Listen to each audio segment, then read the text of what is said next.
Rencana Lilia. Damar terlalu malas untuk memedulikan Amelia. Dia mengabaikan wanita itu dan berbalik pergi. Karena lapar, Damar pun mengunjungi sebuah warung tenda kecil. Dia memesan semangkuk bubur dan mulai makan sambil memeriksa teleponnya. Sesuai dugaanku, kamu sungguh di sini. Damar mendongak dan menemukan Stephen baru saja masuk ke dalam warung. Pria itu duduk di depan Damar dan menatapnya tanpa berkata-kata. Stephen sama sekali tidak terkejut menemukan Damar di warung tenda ini. Hal itu karena Damar memang selalu makan pagi di sini. Kamu bukannya pergi kerja malah di sini. Untuk apa? Damar bertanya dengan heran. Kamu tidak beritahu aku apa yang sebenarnya terjadi. Bagaimana mungkin aku bisa kerja dengan tenang? Stephen geram. Aku melihat nama dan fotomu di papan pengumuman kantor kemarin. Kamu harus tahu betapa mengejutkannya itu bagi diriku. Cepat, jelaskan apa yang sedang terjadi. Selain itu, jangan lewatkan masalah Didi. Aku yakin itu juga ulahmu. Didi adalah mandor Damar dan Stephen ketika mereka dulu bekerja sebagai pekerja konstruksi. Setelah menyuruh Clara menghadapi pria itu, Damar sama sekali tidak memedulikannya lagi.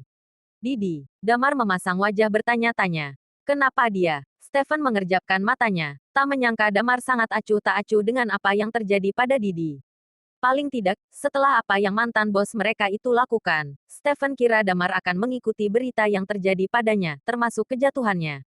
Tidakkah kamu tahu bahwa beberapa perusahaan real estate akan menuntutnya? Bahkan setelah menjual semua yang dia miliki, mungkin juga dirinya sendiri, dia tak akan mampu membayar jumlah tuntutannya. Stephen mengambil satu potong cakwe dan memasukkannya ke dalam mulutnya. Sambil mengunyah, dia berkata, dia meneleponku kemarin, memintaku untuk menyampaikan permintaan maafnya padamu. Aku tak mengerti. Dia tak bilang selama kamu mengizinkannya, maka dia akan bebas dari segala tuntutan. Dari cara bicara Stephen, Damar bisa melihat temannya itu sama sekali tidak terguncang hebat mengenai perubahan identitasnya. Sikap santai Stephen membuat Damar terkekeh, senang. Semua masalah yang dia dapatkan sekarang berasal dari kecurangannya di masa lalu. Dia mencari masalah sendiri, tak ada hubungannya denganku, balas Damar dengan tenang. Alis kanan Stephen meringkuk dan berkata, aku tidak datang menemuimu untuk membahas masalah Didi saja, aku ingin tahu tentang keseluruhannya. Apa yang terjadi? Kenapa kamu bisa jadi direktur utama PT Citra Adidaya? Damar menghela napas. Selama sesaat, dia terdiam. Setelah berpikir sekian lama, dia akhirnya merasa kalau memberitahu Stephen bukanlah masalah besar. Temannya itu bisa dipercaya. Kau tahu aku kehilangan ingatanku ketika Pak Adrian menemukanku, kan?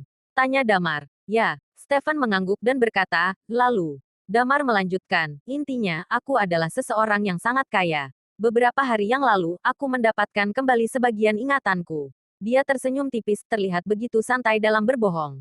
Aku teringat dengan sebuah kartu yang kumiliki, dan aku pun menemukan bahwa saldo uang tersebut begitu besar. Stephen mendengarkan dengan mata tajam, mencoba memastikan kalau temannya itu tak berbohong. Teruskan, ucapnya seakan dirinya adalah seorang penyelidik. Ya, begitu. Agar keluarga Sisi menyesali perbuatan mereka padaku, aku membeli PT Citra Adidaya. Dengan demikian, Nessa bisa tahu tentang perubahanku, jelas Damar singkat. Mengenai kenyataan bahwa dirinya adalah anggota Night Watcher, Damar jelas tidak bisa memberitahu Stephen. Bukan hanya karena tak bisa, melainkan karena khawatir mengetahui hal tersebut akan membahayakan nyawa temannya itu. Kau berencana untuk menamparkan mereka. Menyenangkan. Stephen berseru dengan mata cerah.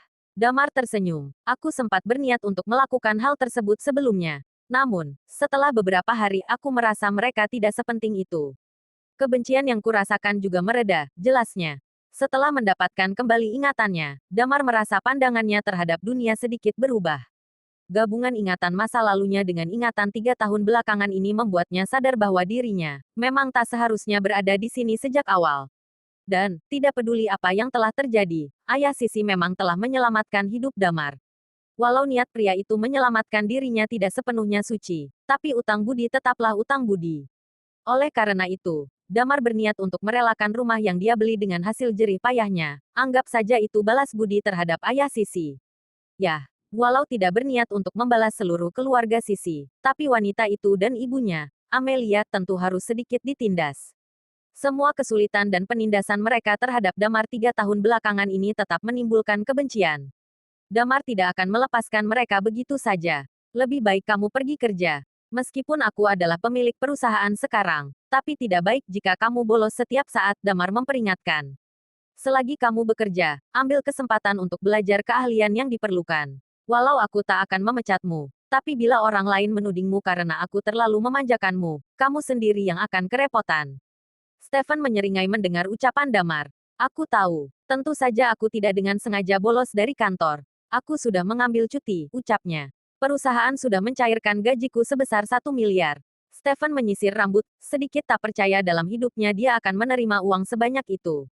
Aku sudah menyelesaikan prosedur penanganan medis untuk Jimmy, dan operasi telah dilakukan tadi.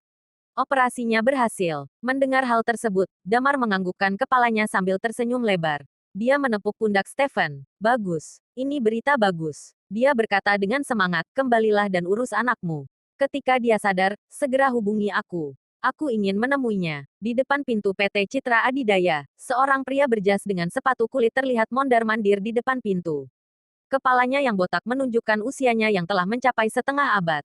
Pria itu memegang tas kerja di tangan kiri dan sebuah dus berisi botol anggur di tangan kanannya. Wajah pria itu terlihat sangat cemas. Tak lama, seorang wanita cantik berlari keluar dari perusahaan. Saat melihat pria tersebut, wanita itu bertanya, "Om Harry, kenapa cari aku?" Ya, pria itu tak lain adalah Harry Sitara, kakak dari Amelia. Ketika Harry melihat Nessa, senyum muncul di wajahnya. Dia dengan cepat berkata, "Nessa, begini. Om mau bertemu dengan Pak Ricky. Sebelumnya, Citra Adidaya yang terus membantu mendistribusikan barang-barang perusahaan Om. Entah apa alasannya, kemarin ada pemberitahuan kalau kerjasama tersebut dihentikan." Mata pria itu masih memancarkan kekhawatiran. Om sudah coba cari perusahaan logistik lain, tapi harga yang ditawarkan terlalu tinggi. Mendengar hal ini, ekspresi di wajah Nessa sedikit berubah. Dia tiba-tiba teringat kata-kata Damar di hari pria itu kembali untuk mengambil barangnya di rumah Sisi. Kau akan menyesal, ucapan Damar terngiang di kepala Nessa. Bersambung.